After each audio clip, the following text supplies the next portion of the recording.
तर पहलगाम हल्ल्यानंतर आता थोड्याच वेळात सीसीएसची दुसरी बैठक होणार आहे। या बैठकीत पाणी बंदनंतर आता कोणता मोठा निर्णय घेणार का याकडे सर्वांचं लक्ष लागले। पंतप्रधान मोदींच्या अध्यक्षतेखाली थोड्याच वेळात ही बैठक सुरू होणार आहे। संदीप राजगोळकर आमचे प्रतिनिधी आपल्या सोबत थेट जोडलेले आहेत। संदीप, काय सांगाल? नाही, हे दोन महत्त्वाचे अपडेट हेच आहेत की फारुख अहमदचं नाव वृषाली हे समोर आलेलं आहे। तो मूळचा कुपवाडा जिल्ह्यातला आहे आणि 90 ते 16 म्हणजे 1990 ते 2016 या काळामध्ये तो बऱ्याच वेळेला पाकिस्तानमध्ये जाऊन पुन्हा भारतात आलेला, म्हणजे त्याची एज जे TNI ला समजलेली आहे। दुसरं, पाकिस्तानच्या 3 सेक्टरमधून तो घुसखोरांना भारतामध्ये पाठवायचा, म्हणजे तशा पद्धतीचं त्याचं एक कार्यपद्धत होती असं देखील समजतंय।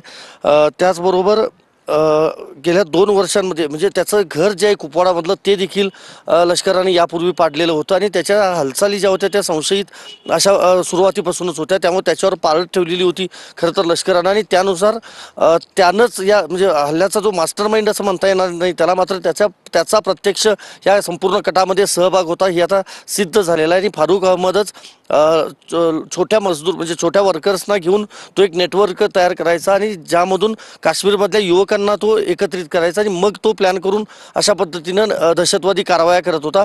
पहलगामची देखील कारवाई जो दहशतवादी हल्ला आहे तो त्याच्याच म्हणजे त्यानंच तो केलेला आहे किंवा त्याचा प्रत्यक्ष सहभाग आहे असा आता NIAच्या तपासात समोर आलेला आहे। दुसरं महत्त्वाचं, CCSची बैठक थोड्याच वेळात सुरू होते। 11 वाजता पंतप्रधान नरेंद्र मोदी यांच्या समवेत ही बैठक, यांच्या अध्यक्षतेखाली बैठक होणार आहे।